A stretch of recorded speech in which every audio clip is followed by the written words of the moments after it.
Caríssimos e caríssimas, eu sou Daniel Nonato. Que o Deus esteja conosco. Ele está no meio de nós. Proclamação da Boa Nova de Jesus Cristo, segundo São Mateus, capítulo 9, versículos 9 ao 13. Caríssimos e caríssimas, eu saúdo você que nos encontra todos os dias lá no WhatsApp pela manhã também, você que nos encontra no YouTube durante o dia.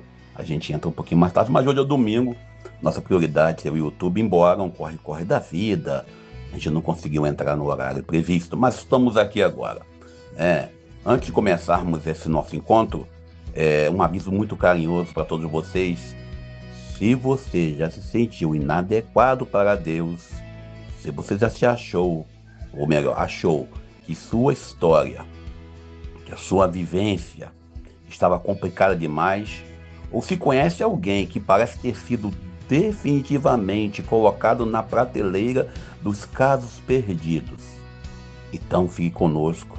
O Evangelho de hoje tem algo a dizer sobre isso, justamente para essas situações, onde alguns costumam, vamos dizer assim, escolher A ou B. E convenhamos, se Deus fosse contratar discípulos por currículos impecável, talvez a Bíblia, ou melhor, o Novo Testamento teria bem menos páginas. A leitura de hoje, para quem está em casa, para quem está aí com a gente, a liturgia é Oséias capítulo 6, versículos 3 ao 6. O salmo é o Salmo 49, entre parênteses, o Salmo 50.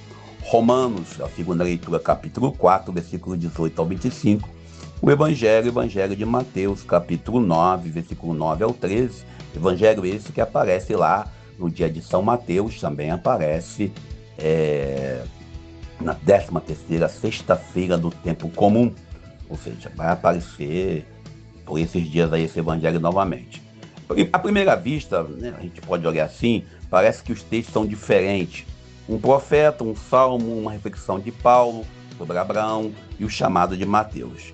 Mas quando olhamos com atenção, percebemos que todos falam da mesma coisa. Deus não procura pessoas perfeitas, Ele procura pessoas dispostas a responder a esse chamado, ou melhor, ao seu chamado. O profeta Oséias apresenta uma das frases mais fortes de toda a Escritura. Quero misericórdia e não sacrifício. Quero misericórdia e não filas da comunhão. Quero misericórdia e não a preocupação se vai ter patina, capa, casula, mitra e outras coisas mais. A preocupação de Jesus aqui mostra bem claramente. Quero misericórdia e não sacrifício. Deus, nosso Pai, não despreza, não está desprezando o culto, a oração, ou mesmo as vestes caras ou as roupas, a preocupação com os detalhes litúrgicos, quantas velas tem no altar. O problema aqui aparece quando a religião, a igreja, se transforma em apenas uma fachada. É apenas um sepulcro caiado, como diria Jesus. É como alguém que levanta as mãos na igreja, mas aponta o dedo para o irmão. É como alguém que diz que eu sou cristão, mas bandido bom é bandido morto. Ou seja, como quem reza muito, mas não escuta ninguém. Como quem reza, mas não vive aquilo que reza. O interessante ainda, como que quem fala de Deus o dia inteiro, mas não sabe demonstrar no testemunho a compaixão por aqueles que sofrem. Oséias, o profeta aqui, denuncia exatamente isso. Deus não quer uma fé de aparências. Deus quer uma fé que produza a humanidade, uma fé que gere justiça, uma fé que gere solidariedade.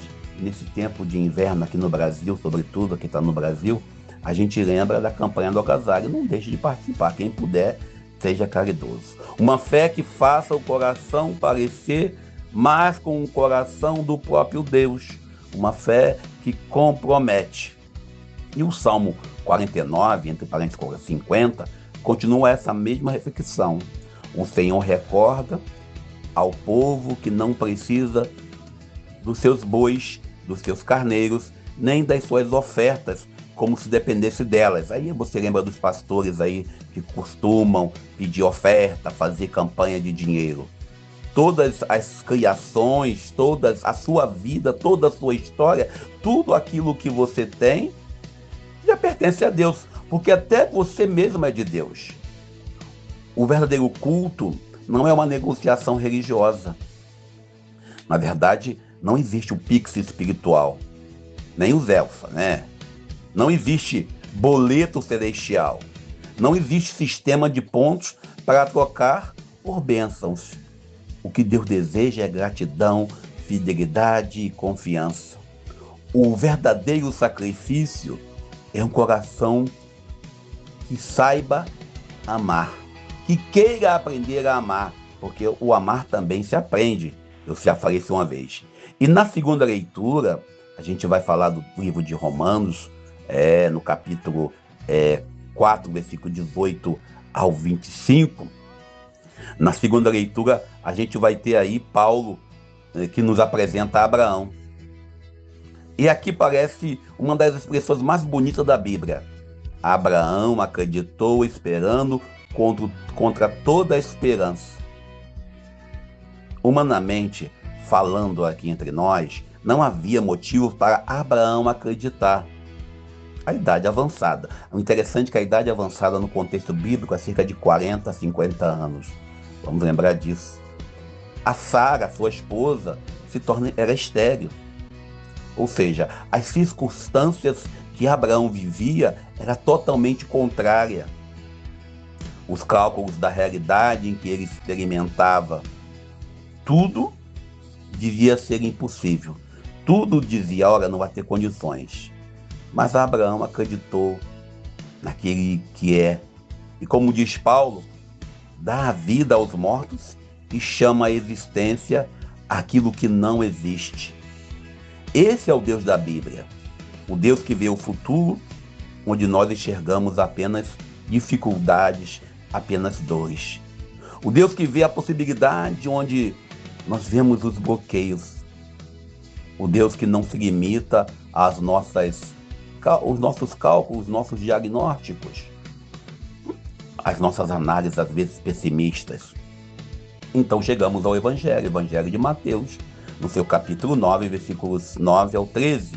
Esse Evangelho que eu já disse, né, proclamado no 10º domingo do tempo comum, também no dia de São Mateus e na 13ª sexta-feira do tempo comum. Jesus passa diante de uma coletoria de impostos. Ali está Mateus, que ainda não era Mateus, era Levi, um publicano, um cobrador de impostos, um colaborador do sistema romano, um homem mal visto pela sociedade, um homem mal visto pelos seus compatriotas, alguém que provavelmente não seria convidado para dar uma palestra na comunidade sobre ética religiosa e lidar com o patrimônio público. Alguém que não aparecia em nenhuma lista de candidatos à santidade ou ao apostolado missionário. Mas Jesus olha para aquele homem, olha e chama: segue-me. Só isso. 2 palavras. Sem pedir currículo, sem interrogatório, sem ficha cadastral, sem investigação da vida passada, sem estágio probatório, sem concurso, sem comissão de avaliação, sem análise de currículo, sem consulta ao especialista da internet, aqueles que costumam estar na internet aí postando apenas a frase: segue-me. E aqui encontramos uma das grandes novidades do Evangelho de Jesus. Jesus não vê Mateus como os outros viam. Deus não te vê como você é, ou como alguém te vê. Ou melhor, Deus não te vê como você se vê, mas como você é verdadeiramente. Enquanto muitos enxergam um problema em você, ou nas suas atitudes, Jesus enxerga a possibilidade. Jesus enxerga uma possibilidade de salvação. Enquanto muitos calculam o teu passado, o nosso passado, Jesus vê o nosso futuro, desde que nós queiramos caminhar com Ele. Esse olhar de Jesus, ele não é o olhar de hoje, é um olhar que começa lá na Bíblia. Os apóstolos, Mateus é um deles. Foi assim com Abraão. Foi assim com Moisés. Abraão, achando que nunca seria pai de uma multidão, tentou ajudar Deus, está até hoje o problema, né? Está ali, teve o Ismael com a escrava Agar. Moisés dizendo gago, dizendo que não tinha condições.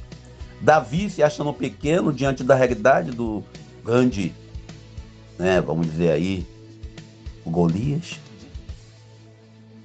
E Pedro que pescador, ignorante, sem contar que ele negou Jesus 3 vezes. Também foi assim com Maria Madalena, para a gente não ficar só falando dos homens, não é isso? Maria Madalena, que era mal vista por ser uma mulher além do seu tempo. Quem quiser, veja a série na Globoplay, procure, se não estiver lá, Globo paga nós depois, veja lá uma série Maria Madalena, muito boa, são 60 capítulos. Também foi assim com Mateus. E continua sendo assim com cada um nos dias de hoje. Comigo, com você, com todos aqueles que estão dispostos também a ouvir o chamado de Jesus. Muitas vezes somos especialistas em mostrar defeitos, em catalogar o defeito do outro e também nosso, é claro. E somos bons em classificar as pessoas. E também decidir quem merece e quem não merece participar daquele grupo do WhatsApp, daquele grupo da comunidade, daquele movimento, daquele organismo. Mas Deus insiste em olhar além dos rótulos. Mateus levanta-se e segue Jesus. O Evangelho usa um verbo que lembra a própria ressurreição. De verdade, tem pessoas entre nós que caminham como mortos. Não é apenas um homem que sai da cadeira de coletoria de impostos. Não é apenas um homem que levanta do seu pecado.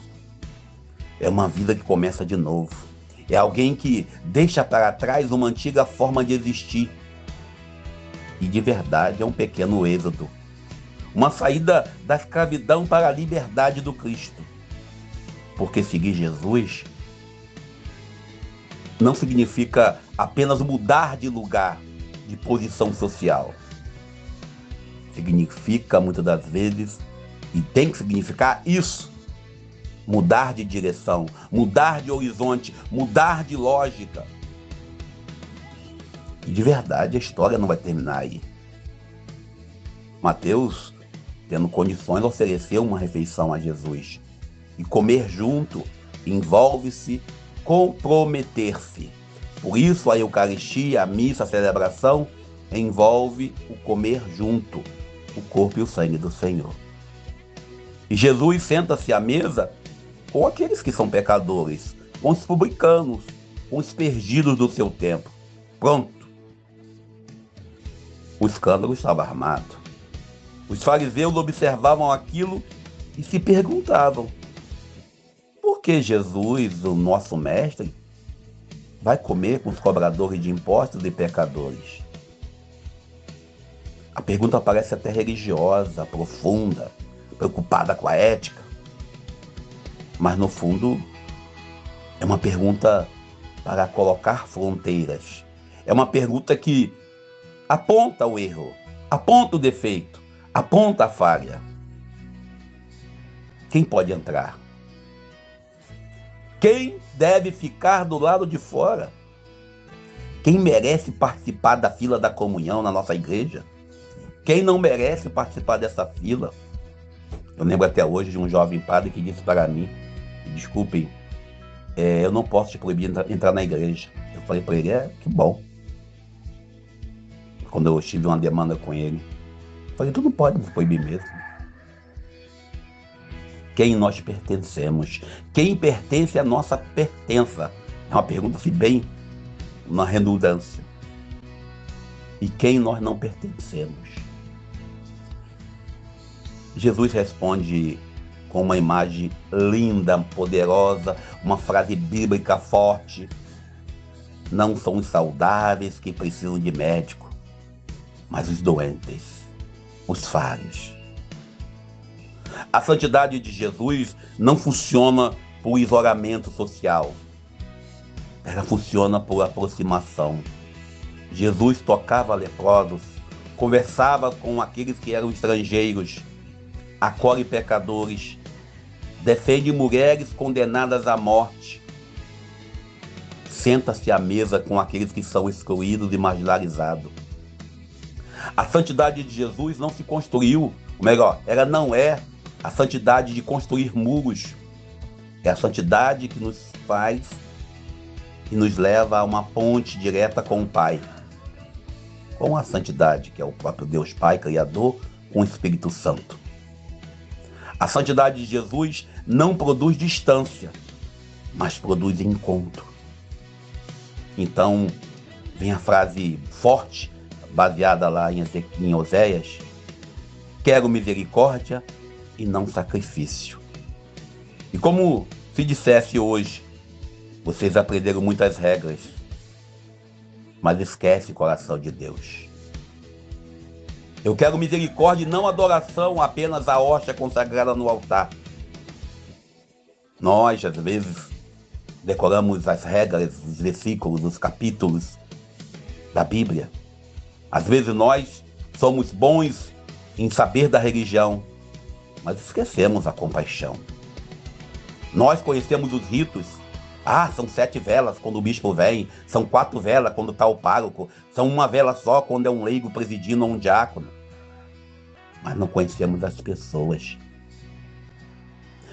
Essa palavra, quero misericórdia e não sacrifício, continua muito atual.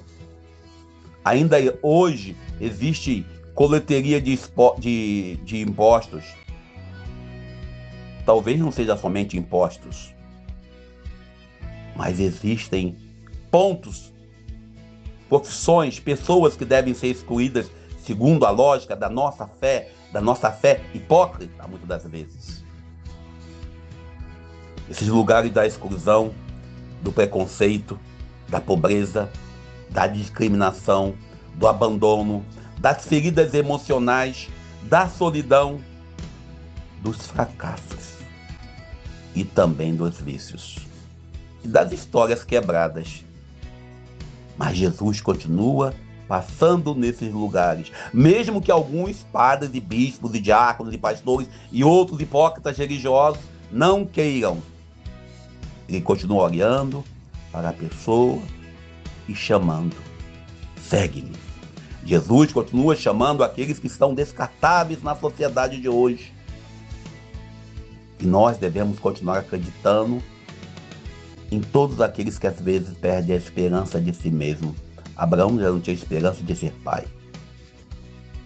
Talvez a pergunta mais importante desse evangelho seja: onde está a minha coleteria? Onde está a minha banca de cobrança? Qual lugar que eu permaneço sentado há tempo demais? Às vezes nós estamos muito na internet. Qual é a culpa que me aprisiona? Qual é aquela falha sua do passado que você se culpa, que você se condena, que você acha que você errou muito e fica travado por causa dela? Qual é o medo que nos paralisa? Qual é a ferida que define a minha identidade como pessoa humana? Qual é o rótulo que aceitei sobre a minha pessoa e não mudo, e não quero mudar, e não tento mudar? Um rótulo negativo, é claro, né? Porque às vezes as pessoas têm mania de rotular. Eu lembro trabalhando numa obra com uma pessoa, e eu conheci um senhor chamado Osório, eu posso falar o nome dele, até porque Osório é um nome assim tão comum, né? Ele diz: olha, eu pensei que você fosse outra pessoa, porque eu te vejo e eu vejo que você é um cara legal. Às vezes o pessoal joga o livro pela capa. Porque às vezes se colocam rótulos nas pessoas sem conhecer a história da pessoa. Às vezes chamamos algumas mulheres de prostitutas ou disso ou daquilo, mas não sabemos o que levou ela à prostituição. Às vezes nós colocamos fulano como um caso perdido, quando não tem nada, então não tem caso perdido para Deus. Porque Cristo que chamou Mateus, continua chamando os casos perdidos. E continua repetindo a mesma palavra para todos nós. E todo dia pela manhã, ao levantar da cama, temos que pedir: Senhor, estou aqui para te seguir. E ele continua repetindo: segue-me. Não daqui a pouco, não depois do almoço, não daqui a 1 hora.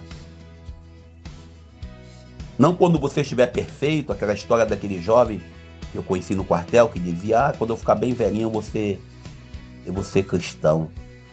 Morreu aos 35 anos, não teve tempo de ficar velhinho, coitado. Não quando resolver todos os problemas e pagar todas as dívidas. Lascou agora, né? Jesus nos chama agora, do jeito que nós estamos, do jeito que você está, aonde você está sentado, no seu pecado, na sua falha, na minha falha, na nossa falha, no meu pecado. Que possamos nós, encerrando nosso encontro, ver a fé de Abraão, que nos ensina a esperar contra toda a esperança. Que o profeta Oséias nos recorda que Deus prefere misericórdia.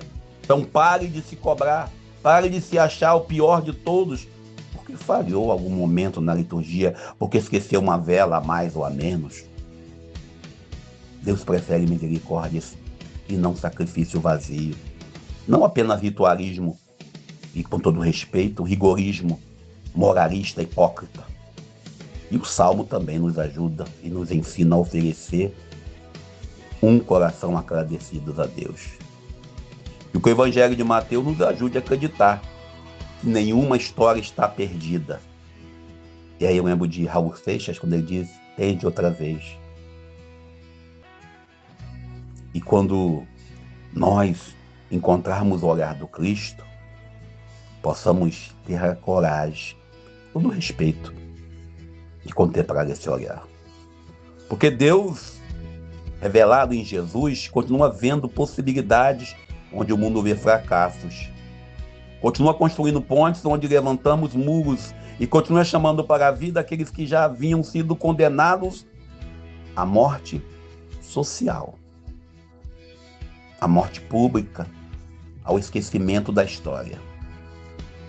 E se hoje você ouvir a sua voz, ouvir a voz de Jesus, não endureça seu coração. Tenha coragem, levanta-se e siga Jesus. Para que um dia a gente possa se encontrar bem feliz, como costumo dizer no Evangelho, né? Alegres e contentes, lá no paraíso, e dizendo que valeu a pena. Não é seguir padre, não é seguir pastor, não é seguir A ou B. É seguir Jesus. E seguir Jesus, às vezes, é ir na contramão do sistema. Nós estamos aqui. Eu vou parando por aqui. Sei que alonguei muito essa reflexão para alguns, mas se faz necessário falar. Peça o seu like, se inscreva no nosso canal, tanto no WhatsApp como no YouTube. Nos siga no Instagram, no Facebook. Se faça presente em nossas redes, que a gente conta com a sua presença. E vamos assim, mais um domingo. Eu sou Daniel Nonato.